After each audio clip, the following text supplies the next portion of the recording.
네, 같이 말씀 보겠습니다. 마가복음 14장입니다. 마가복음 14장 43절에서부터 50절까지의 말씀을 우리 같이 보겠습니다.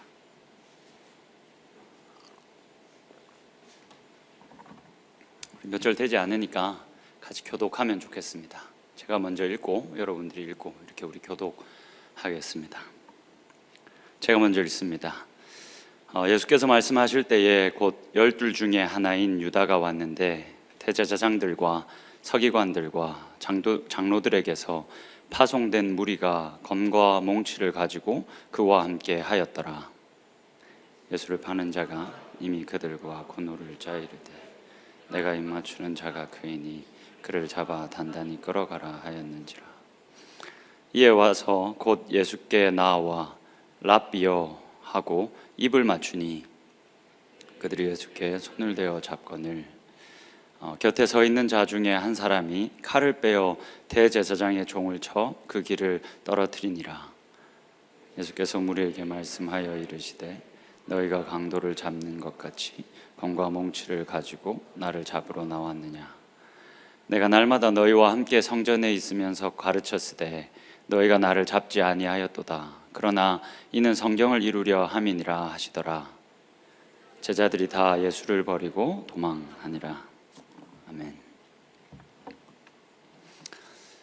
여러분 반갑습니다. 한 주 잘 지내셨습니까? 오늘은 여러분들하고 같이 말씀을 나눌 때 꼭 이렇게 인사를 해야 되겠다라는 생각을 했습니다. 이렇게 어여쁘고 잘생긴 여러분들과 함께 예배할 수 있게 되어 참 기쁩니다. 고맙습니다. 고맙습니다. 우리 좀 옆 사람 우리 오랜만에 바라보면서 서로 인사하면서 이렇게 어여쁘고 잘생긴 당신과 함께 예배할 수 있어서 영광입니다라고 인사 한번 할까요? 네, 우리 그렇게 인사합시다. 네. 사실 요즘 이게 한 친구가 저에게 계속 이렇게 인사를 해줍니다. 목사님 오늘도 잘생기셨네요. 계속 그렇게 인사를 해줍니다. 그래서 마음 한편에는 얘가 돈을 원하는 건가라는 생각이 들기도 하지만 계속 그렇게 인사를 해주니까 제가 너무 기분이 좋더라고요. 이 친구를 만날 때마다. 근데 그 친구를 보면서 제가 많이 반성했습니다. 이렇게 참 좋은 언어로, 좋은 표현으로 장난을 칠 수 있는데 제가 항상 여러분들한테 장난을 칠 때 늘 이렇게 못생겨가지고 이렇게 아주 나쁘게 장난을 치곤 하는데 그런 제 모습이 이제 반성이 되더라고요. 그래서 나도 좀 더 이렇게 이왕이면 장난을 치더라도 이렇게 좋은 말로 해야 되겠다라는 생각을 했습니다. 그래서 여러분들이 어여쁘다, 여러분들이 너무 잘생겼다라고 꼭 말하고 싶었습니다. 여러분 한 주간 동안 또 어떻게 사셨습니까? 어떻게 선교적으로 가셨습니까? 이 세상에서 우리가 선교적으로 사는 것, 그리스도인답게 사는 것, 이게 여러분 쉽지 않습니다. 근데 제가 신방을 하다 보면 자주 이런 이야기를 듣습니다. 다 알겠는데, 목사님 다 알겠는데요, 그렇게 사는 게 너무 힘들어요. 이 악한 세상 속에서 나 혼자 손해보고 나 혼자 사랑하고 나 혼자 용서하고 용납하는 거 쉽지 않아요. 어려워요. 하기 싫어요 라는 이야기를 자주 듣습니다. 그런 이야기를 듣다 보면 사실 제가 이제 말로 뱉지는 않지만 제 마음속에서는 스스로 제가 그렇게 이야기하곤 합니다. 너도 힘드냐? 나도 힘들다. 그런 마음이 제게도 많이 있습니다. 근데 여러분 그런 어려움은 단지 우리에게만 국한되어져 있지 않습니다. 오고 오는 많은 신앙의 선배들도 이 악한 세상 속에서 살아가면서 그리스도인다움을 지키는 것, 계속해서 선교적으로 살아가는 것, 이것을 힘겨워 했습니다. 오늘 본문에 등장하고 있는 예수님께도 이게 쉬운 일이 아니었습니다. 그래서 여러분 예수님이 맞닥뜨려야 할 이 고난을 앞에 두고 우리가 저번 주에 같이 나눔을 했던 것처럼 예수님이 어떻게 하셨습니까? 지극히 인간적인 모습을 보이셨습니다. 벌벌 떨면서 기도했다라고 마가복음의 저자는 기록합니다. 그게 쉽지 않았기 때문입니다. 오늘 본문을 보면 예수님 앞에서 이 악한 세력 아래 굴복한 자들이 악한 세상이 예수님 앞에서 막 날뛰는 모습을 우리가 볼 수가 있습니다. 그런데 우리가 이걸 다 살펴볼 수는 없지만 복음서를, 이 내용을 기록하고 있는 복음서를 쫙 펼쳐서 살펴보면 마가복음의 기록이 좀 뭐라 그럴까, 특별합니다. 마가복음의 기록이 쉽게 말하면 좀 짧습니다. 그래서 사건의 진행이 굉장히 빠릅니다. 왜냐하면 이 마가복음의 저자가 이 사건을 사실 사복음서의 저자들이 모두 다 기록합니다. 모두 다 관심 있게 보면서 기록합니다. 근데 마가복음의 저자의 이 기록이 그 어떤 저자의 기록보다 호흡이 빠릅니다. 왜냐하면 이 마가복음의 저자는 단순하게 오늘 이 사건, 이 본문에 등장하고 있는 빌런들에게만 집중하기 때문에 그렇습니다. 다른 복음서의 저자들은 이것저것에 이제 관심을 두고 기록도 하는데, 마가복음의 저자는 이 본문 속에 등장하고 있는 빌런들에게만 집중을 합니다. 예수님을 팔아넘기는 가룟 유다, 그리고 아무것도 아직도 제대로 이해하지 못하고 날뛰고 있는 베드로, 그리고 예수님을 어쨌든 흉계로 잡아서 죽일 생각만 하고 있던 대제사장의 무리들, 이 사람들에게만 집중합니다. 왜 이렇게 이 사람들에게만 집중해서 호흡을 빨리 가져갈까? 라는 질문이 오늘 본문을 보고 있는 우리들에게 필요합니다. 왜 이렇게 빨리 이 빌런들에게만 집중하면서 마가복음의 저자는 이 이야기를 써내려 갔는가? 라는 질문을 여러분들 염두에 두시고 같이 이 말씀을 좀 쫓아가 보면 좋겠습니다. 그래서 오늘 우리도 마가복음의 저자가 그렇게 기록을 하고 있는 것처럼 그냥 빌런의 어떠함, 이 사람들이 얼만큼 비열하고 비겁했는지만 우리가 집중해서 조금 같이 보면 좋겠습니다. 43절의 말씀을 보시죠. 43절입니다. 예수께서 말씀하실 때에 곧 12 중에 하나인 유다가 왔는데 대제사장들과 서기관들과 장로들에게서 파송된 무리가 검과 몽치를 가지고 그와 함께 하였더라. 지금 예수님이 겟세마네 동산에서 열심히 기도하셨습니다. 기도하는 중에 하나님의 뜻과 계획이 예수님에게 너무 명확해졌습니다. 예수님의 마음에 하나님께서 자신의 뜻과 계획과 그 소원을 정확하게 두셨습니다. 그래서 예수님이 이제는 두말하지 않습니다. 계속 자고 있던 제자들에게 더 이상 자신을 위한 기도 부탁을 하지 않습니다. 이제 그만 됐다. 자리에서 일어나자. 그리고 나와 함께 가자. 나를 팔 자가 이미 가까이 왔다. 라고 이야기하십니다. 근데 그 말이 끝나기가 무섭게 지금 가룟 유다가 예수님 앞에 서게 된 겁니다.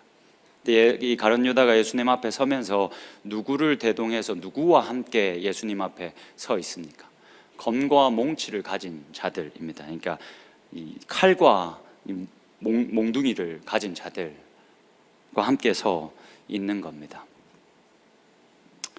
지금 이 검과 몽치를 가지고 든 사람들은 사실 이 대제사장들과 서기관들, 장로들, 이 사람들이 보낸 자들입니다. 유대 사회에서 사실 대제사장 무리 그리고 장로들은 쉽게 말하면 귀족 집단에 속해 있었습니다. 그래서 이 귀족 집단의 이 로마가 다스리던 모든 영역에서 이 한 공동체의 귀족 집단에 속해져 있던 사람들에게는 분명한 책임이 하나 있었습니다. 그 공동체의 질서를 지켜 나가는 것. 로마가 선물로 준 그 평안을 그 질서를 계속해서 지켜나가는 책임이 이 지도자층에 있었습니다. 그래서 이 사람들이 그 공동체의 질서를 잘 지키기 위해서 항상 자유인이나 노예를 고용했습니다. 그래서 공동체의 문제를 해결하려고 할 때 자신들이 직접 나서지 않고 고용한 용병과 같은 자유인과 노예들을 보내서 그 문제를 해결하게 했습니다. 여기서 검을 들었다라는 건 이 사람들이 아마 군인이었을 것이다 라는 추측을 가능하게 합니다. 아마도 이 사람들은 이 대제사장들이 늘 거느리고 다녔던 성전 수비대 군인들이었을 겁니다. 그 군인들이 검을 가지고 지금 예수님 앞에 선 겁니다. 그러면 이 몽치를 든 사람들은 아마 제가 얘기를 했던 것처럼 용병과 같은 자들, 자유인과 노예들, 특별히 이 질서를 지키기 위해서 고용된 사람들이었을 겁니다. 이 사람들을 거느리고 지금 가룟 유다가 예수님 앞에 선 겁니다. 여러분, 이게 굉장히 쉬운 쉽게 답을 낼 수 있는 질문을 하나 하겠습니다. 그럼 답을 한번 해보십시오. 왜 가룟 유다가 예수님께 나오면서 이 사람들을 거느리고 나왔을까요? 이게 너무 답이 뻔하지만 여러분들이 이 답을 계속 염두에 두셔야 합니다. 왜 이 검과 몽치를 든 사람, 몽둥이를 든 사람들을 거느리고 왔을까요? 가룟 유다가 여전히 예수님을 전혀 이해하지 못하고 있는 겁니다.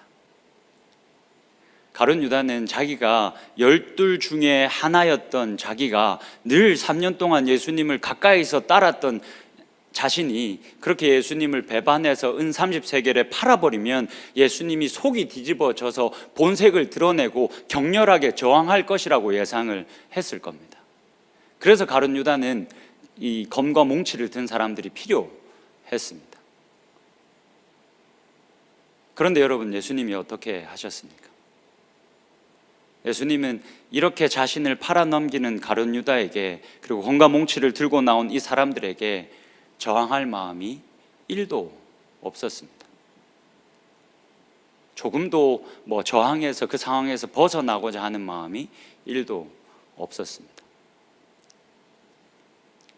이어지는 44절과 45절을 보면 이 가룟 유다가 얼마나 비열한지, 얼마나 이 예수님의 속을 뒤집어 놨을지가 잘 기록되어져 있습니다. 44절과 45절도 좀 저희가 이어서 봅시다.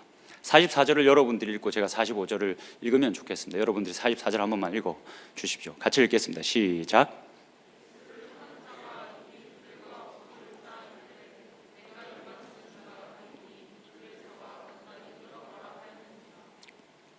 이에 와서 곧 예수께 나와 랍비어하고 입을 맞췄다.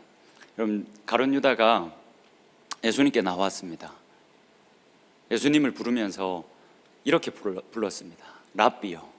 여러분, 당시에 이 랍비라는 말은 어떤 이 지식과 어떤 이런 학식을 높게 갖추고 있는 선생들을 존경해서 부르는 하나의 일반적인 존칭이었습니다. 존경의 의미가 담겨져 있는 명칭이 랍비였습니다. 사실 지금 이 가룟 유다에게 예수님을 향한 존경이 조금도 남아있지 않습니다. 그저 돈에 눈이 멀어버렸고 어떻게 하면 안전하게 이 예수를 팔아버릴까 라는 마음밖에 남아있지 않았습니다. 예수님을 가까이서 따르다 보니까 자신이 기대했던 메시아가 아닌 겁니다. 자신에게 돈과 명예와 권력을 가져다 줄 메시아가 아닌 겁니다.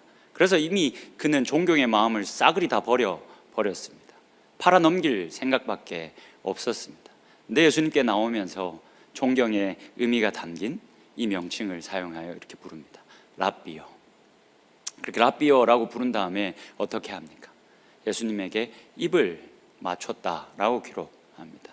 여러분, 당시에 이 입맞춤은 이 친가족끼리 혹은 친한 친구들끼리 혹은 존경하는 사람에게 손이나 발이나 어깨에 입맞춤을 하곤 했습니다.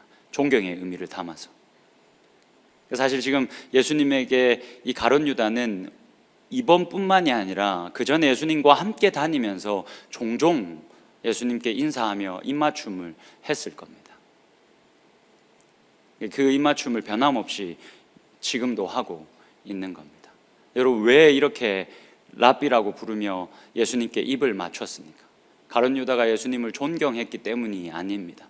예수님을 사랑했기 때문이 아닙니다. 지금 자신의 뒤에 서 있는 검과 몽치를 든 사람과 이 합을 이미 맞춰 놓은 겁니다. 44절에서 뭐라고 말합니까? 내가 랍비라고 부르고 입을 맞추면 너희가 그를 단단히 붙잡아라. 예수가 아마 내가 자신을 팔려고 한다는 걸 이미 알고 있을 텐데 내가 이렇게 신호를 주면 그가 저항해서 나에게 어떻게 하지 못하도록 당신들이 당장 가서 예수를 단단히 붙잡아라 라고 이야기를 한 겁니다. 그렇게 호흡을 다 맞춰 놓은 겁니다. 아마 몇 번의 시뮬레이션을 돌려봤을 수도 있겠죠.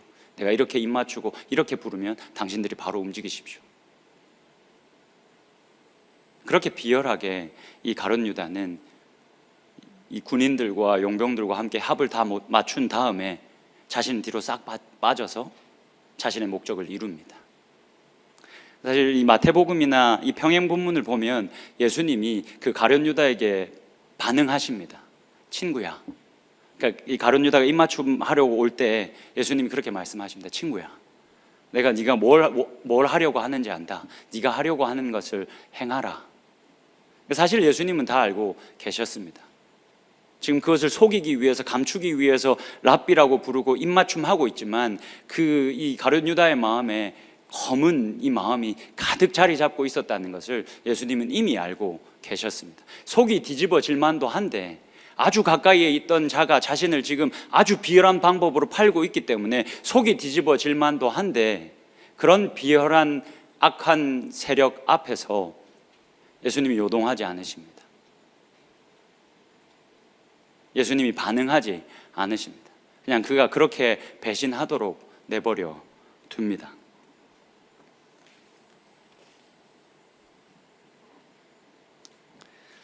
이렇게 예수님이 전혀 요동을 하지 않으니까 이제 옆에 있는 사람이 반응하기 시작합니다. 어떤 일이 일어났습니까? 46절과 47절의 말씀을 좀 같이 봅시다. 46절입니다. 그들이 예수께 손을 대어 잡건을, 이렇게 가룟 유다가 사인을 주자 이 군인들이 움직인 겁니다. 그래서 꽉 예수를 붙들어 잡았습니다. 47절입니다. 곁에 서 있는 자 중에 한 사람이 칼을 빼어 대제사장의 종을 쳐 그 길을 떨어뜨렸다. 이 비열한 모습을 보고도 예수님이 가만히 있으니까 이 모습을 볼 수 없었던 한 사람이 직접 나서는 겁니다. 옆에 있었던 사람이 직접 나서는 겁니다. 칼을 뽑아들고는 그 종의 대제사장의 종의 그 길을 쳐서 떨어뜨려 버립니다.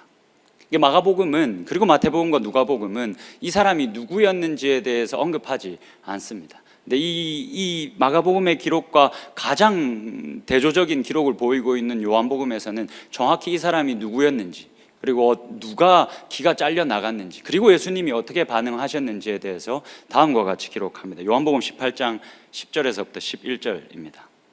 이에 시몬 베드로가 칼을 가졌는데 그것을 빼어 대제사장의 종을 쳐서 오른편 귀를 베어버리니 그 종의 이름은 말고라.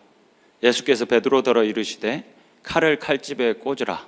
아버지께서 주신 잔을 내가 마시지 아니하겠느냐 하시니라. 요한복음에서 누가 난리를 쳤고 또 누가 기가 잘렸으며 또 예수님이 뭐라고 말씀하셨는지에 대해서 구체적으로 우리들에게 알려줍니다. 우리가 예상했던 것처럼 베드로죠. 베드로 아니면 사실 이렇게 격한 반응을 보일 사람이 없습니다. 여전히 지금 베드로는 예수님이 뭐 하고 있는지, 왜 이런 상황에서도 덤덤하게 요동하지 않으시는지를 이해하지 못하고 있습니다. 그래서 예수님이 가만히 있으니까 자신이 칼을 빼들고 지금 난리를 치고 있는 겁니다. 그런 베드로에게 예수님이 칼집에 칼을 꽂아 넣으라. 내가 하나님께서 마시라 하신 이 잔을 마셔야 한다라고 말씀하시며 베드로를 진정시킵니다. 여러분 보십시오. 이 요한복음에서 증언하고 자세하게 증언을 해주고 있는 것처럼 예수님 눈앞에서 이렇게 세상이 날뛰고 있었습니다. 자신의 사랑하는 제자 중에 한 사람이었던 가룟 유다는 아주 비열하게 자신을 팔아넘기고 있고, 그 모습을 본 철없는, 여전히 예수님이 지금 뭘 하고 있는지를 이해하지 못하고 있는 베드로는 예수님 앞에서 또다시 날뛰면서 예수님의 속을 뒤집어 놓고 있습니다.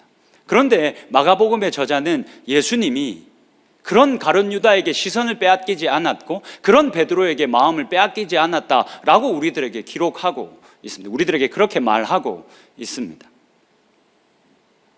예수님이 그렇게 요동하지 않고 그저 직진합니다. 마가복음의 저자가 이 사건을 굉장히 빠르게 진행시킵니다. 그리고는 이 마가복음을 읽는 독자들이 48절과 49절에 기록되어져 있는 그 상황 가운데 있던 모든 무리들에게 주신 예수님의 메시지에 집중하게 합니다. 우리를 빨리 끌어다가 그 48절과 49절에 기록되어져 있는 예수님의 메시지에 도착하게 합니다. 그러니까 마가복음의 저자가 이렇게 빨리 사건을 진행시킨 이유는 예수님이 그 상황 가운데 모여있던 모든 제자들에게 하신 말씀, 그 말씀에 집중하게 하기 위함입니다. 이 말씀이 가장 중요하다라고 여겼기 때문에 이 사건을 빠르게 진행시킨 겁니다. 48절과 49절의 말씀을 같이 한번 보겠습니다. 예수님이 뭐라고 하셨는지를 우리가 살펴보기 전에 이 대제사장의 무리들이 얼마나 비겁하게 예수님을 잡았는지, 예수님을 흉계에 잡아 넘겼는지를 먼저 좀 보면 좋겠습니다. 48절입니다. 여러분들이 한번 읽어 주십시오. 48절 같이 읽겠습니다. 시작.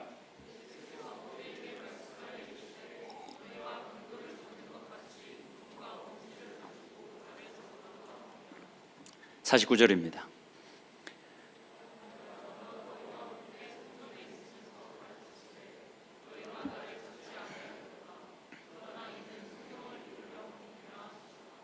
예수님이 뭐라고 말씀하셨습니까? 너희가 이렇게 검과 몽치를 가지고 나를 잡으려 나왔는데 왜 내가 날마다 너희와 함께 성전에 있을 때에, 성전에 있으면서 가르칠 때 그때 왜 나를 잡지 않았느냐? 여러분, 지금 이 대제사장 무리가 성전 수비대를 보내서 지금 예수님을 겟세마네 동산에서 잡게 했지 않습니까? 근데 그렇게 검을 들고 나온 성전 수비대 군인들은 예수님이 예루살렘에 오셨을 때부터 예수님과 함께 있었습니다. 예수님을 충분히 잡을 수 있었습니다. 예수님이 갈릴리에서 사역하시다가 예루살렘으로 오셨습니다. 예루살렘에 오시자마자 성전으로 들어가셨습니다. 타락한 성전을 보고 참지 못하시고 상을 뒤엎어 버리셨습니다. 그러면서 그렇게 이 성전을 이 꼬라지로 만들어 놓은 대제사장들을 몰아세우셨습니다. 그때부터 사실은 이 발음이 왜 이렇게 어렵노? 대제사장 무리의 이 사람들은 예수님을 어떻게 하면 잡아서 죽일까를 고민하며 계속 지냈습니다. 이걸 어떻게 잡을까? 이 사람 어떻게 잡아서 죽일까? 완벽한 타이밍을 놓고 기다리고 있었습니다. 여러분, 이 49절에 보면 예수님이 내가 날마다 너희와 함께 성전에 있을 때 너희들이 나를 잡지 않았다라고 개역개정에서 번역을 하고 있습니다. 근데 이 날마다라는 이 단어는 사실 낮 동안에 라는 말로 번역도 가능합니다. 사실 이 두 가지가 다 번역이 가능한데 낮 동안에 라고 번역하면 이 대제사장의 무리가 가지고 있는 이 비겁함이 훨씬 더 잘 드러납니다. 무슨 말입니까? 낮 동안에 사람들이 다 볼 때, 사람들이 다 볼 수 있을 때에는 너희들이 나를 잡지 않았다. 자신들이 하고 있는 게 이게 떳떳하지 않은 일, 정의롭지 못한 일이라는 것을 너희들이 잘 알고 있었기 때문에 너희들이 이 낮 동안에는 나를 잡지 않았다. 왜냐하면 많은 사람들이 보고 있었기 때문에, 보는 눈이 이 낮 동안에는 많았기 때문에. 그래서 이 대제사장의 무리가 이 군인들을 언제 예수님께 보냈습니까? 언제 겟세마네 동산에 보냈습니까? 한밤중에 보냈습니다. 한밤중에 예수님을 잡으러 보냈습니다. 사람들의 눈을 피하기 위함이었습니다. 마가복음 14장 1절에서부터 2절에 이렇게 기록되어져 있습니다. 이 말씀을 좀 같이 보시죠. 이틀이 지나면 유월절과 무교절이라 대제사장들과 서기관들이 예수를 흉계로 잡아 죽일 방도를 구하며 이르되 밀란이 날까 하노니 명절에는 하지 말자 하더라. 지금 이들은 예수님이 예루살렘에 오셔서 활동을 하셨을 때부터 이를 바득바득 갈고 있었습니다. 이 사람을 언제 잡을까? 언제 죽일까? 언제 잡아 죽일까를 고민하며 지냈습니다. 근데 자신들이 하려고 하는 이 짓이 결코 정의롭지 못하고 떳떳하지 못한 일이라는 것을 스스로 잘 알고 있었기 때문에 낮 동안에는 그 일을 할 수 없었습니다. 왜냐하면 여전히 예수님을 따르는 자들이 있었고, 그렇게 자신들이 떳떳하지 못한 일을 하면 이 사람들이 밀란을 일으킬까 하여 몸을 사리고 있었습니다. 그래서 한밤중에 사람들을 보내서 지금 예수님을 잡고 있는 겁니다. 이렇게 이 대제사장의 무리가 비겁하게 예수님께 나와왔음에도 불구하고 예수님은 요동하지 않으셨습니다. 여러분, 이제 이 설교의 가장 중요한 질문입니다. 여러분, 저번 주에 만난 예수님의 모습과 이번 주에 우리가 보고 있는 이 이야기 속의 예수님의 모습이 너무너무 다르지 않습니까? 사실 지난주에 제가 이 설교를 같이 여러분들하고 나누면서 예수님 이 좀 적나라하게 표현하기 위해서 너무 찌질하신 것 아니냐라고 말했지 않습니까? 그렇게 찌질한 모습을 사실 우리들에게 보여주셨지 않습니까? 자신이 앞으로 당해야 할, 자신이 앞으로 보게 될 그 세상의 비겁함과 비열함 앞에서 너무 두려워서 벌벌 떨면서 기도하셨던 게 바로 전주에 우리가 함께 나눴던 예수님의 모습입니다. 근데 오늘은 이 예수님이 어떠십니까? 요동하지를 않으십니다. 세상이 마구 자기 앞에서 날뛰고 있는데 요동하지 않으십니다. 어떻게 이러실 수 있었을까요? 어떻게 이렇게 세상이 날뛰고 자신의 사랑하는 자가 자신을 아주 비열하게 팔아넘길 생각만 하고 있고 팔아넘기고 있고 대제사장의 무리가 이렇게 비겁하게 자신을 흉계로 잡고 있는 상황 속에서도 어떻게 예수님은 요동하지 않으실 수 있었을까요? 본문 49절은 우리들에게 이렇게 이야기합니다. 다시 본문으로 돌아가서 49절의 말씀을 다시 한번 더 봅시다. 아주 빠르게 이 마가복음의 저자가 이 사건을 진행시키면서 우리로 하여금 49절에 집중하게 합니다. 49절의 말씀을 집중해서 한번 잘 보십시오. 제가 다시 한번 더 읽어드리겠습니다. 내가 날마다 너희와 함께 성전에 있으면서 가르쳤으되 너희가 나를 잡지 아니하였도다. 그 다음이 중요합니다. 그러나 이는 성경을 이루려 함이니라 하시더라. 예수님 뭐라고 말씀하십니까? 이는 성경을 이루려 함이니라. 여러분 이렇게 번역하면 사실 이렇게 번역을 할 수 있습니다. 할 수 있는데 이렇게 평이하게 번역이 될 수 있는데 또 다르게 번역이 될 수도 있습니다. 여러분 이 영어 성경 ESV 버전을 한번 보십시오. 이는 성경이 응하게 하려 함이니라를 지금 ESV 성경에서는 어떻게 번역하고 있습니까? 성경이 응하여야 할 것이다. 조금 더 제대로 번역하면 성경이 응하여야 한다. 성경이 응하게 하라. 미안합니다. 성경이 응하게 하라. 이게 사실 여러분 요거는 그냥 듣고 지워버리십시오.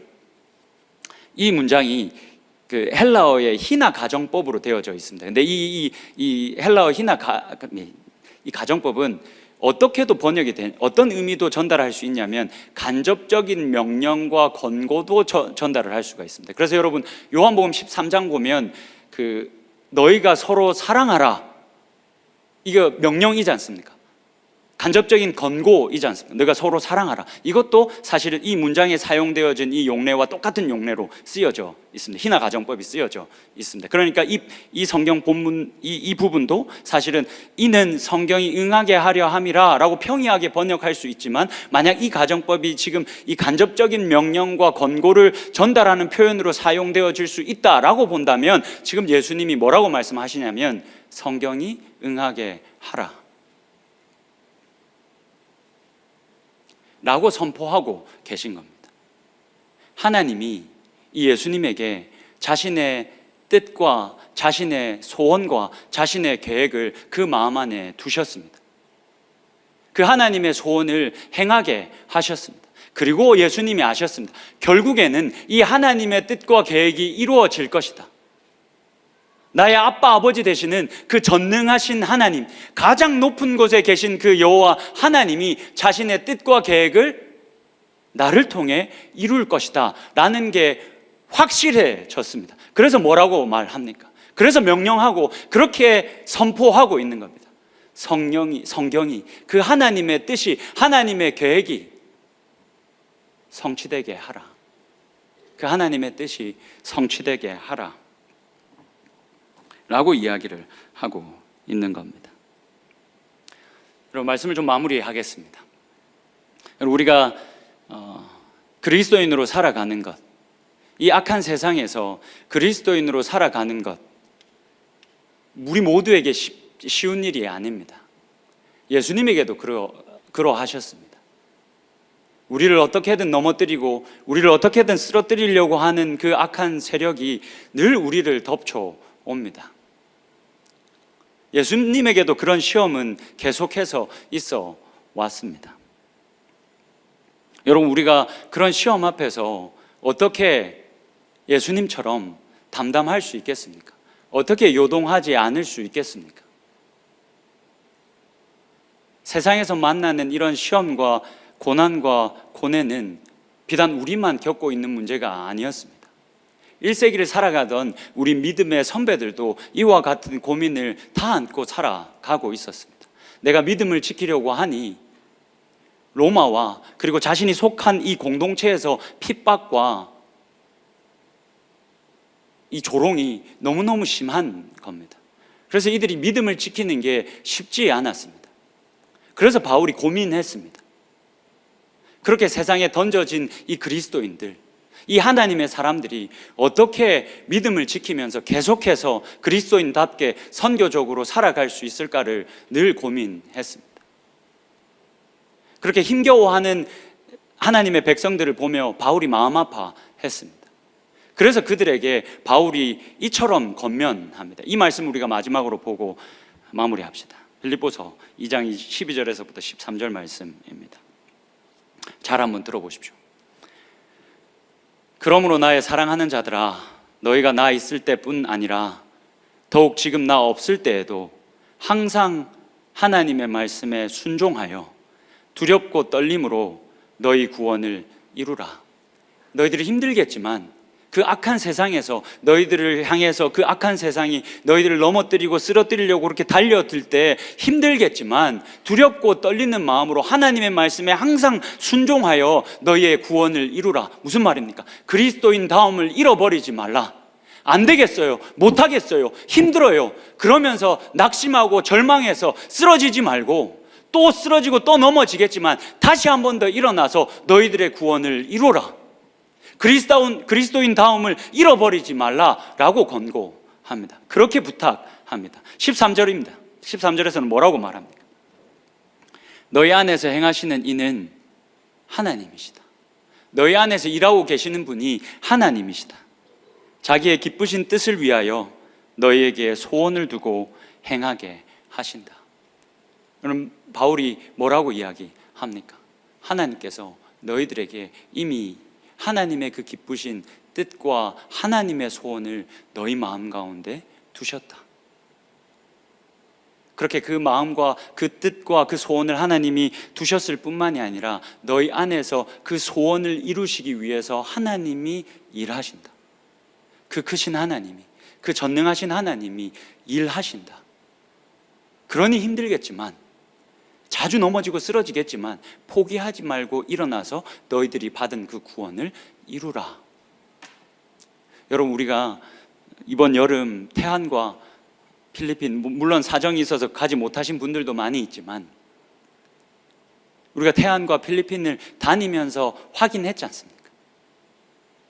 하나님께서 자신의 마음과 자신의 소원을 우리 마음 가운데 두시고 그렇게 마음과 소원을 두셨을 뿐만이 아니라 우리 안에서 하나님이 일하셔서 우리 안에 있던 혹은 우리가 밟았던 그 땅 가운데 가득했던 악한 세력이 물러나게 하심을 여러분 우리가 확인했지 않습니까? 그래서 우리가 다 믿음으로 고백했지 않습니까? 하나님이 하셨다고, 우리 하나님이 승리하셨다고, 하나님이 나를 통해서 일하셨다고 우리가 다 그렇게 고백했지 않습니까? 여러분들의 삶 가운데에서도 마찬가지입니다. 여러분, 태안에서 일하신 그 하나님이, 필리핀에서 그 놀라운 일을 하셨던 하나님이 여러분들의 삶 속에서 일하시지 못하시겠습니까? 우리가 자주 쓰러지고 넘어지고 그런 연약함이 우리 가운데 있지만 여러분, 우리는 이미 확인했지 않습니까? 내 안에 그 하나님의 소원을 두신 그 여호와 하나님이 내 안에서 이 놀라운 일들을 행하신다라는 걸 확인했지 않습니까? 그러니 여러분, 괜찮습니다. 다시 우리가 세상에 나갈 때 여러분, 세상에 이 악한 세력이 여러 모양 여러 모습으로 여러분들의 마음을 낙심되게, 여러분들이 무력해지도록 막 여러분들을 공격해 올 겁니다. 생각지도 못한 방법을 써서 여러분들이 쓰러지게 만들 겁니다. 여러분, 근데 그렇게 쓰러질 때마다 우리는 우리의 모습을 바라보면 안 됩니다. 우리가 같이 예배를 시작하면서 같이 불렀던 찬양, 이 은혜와 평강이 어디에서부터 온다라고 우리가 찬양했습니까? 우리의 하나님과 우리 주 예수 그리스도로 말미암아 그분들로부터 오는 은혜와 평강이 우리에게 있기를 원한다라고 찬양했습니다. 이 은혜와 평강이 어디에서부터 오겠습니까?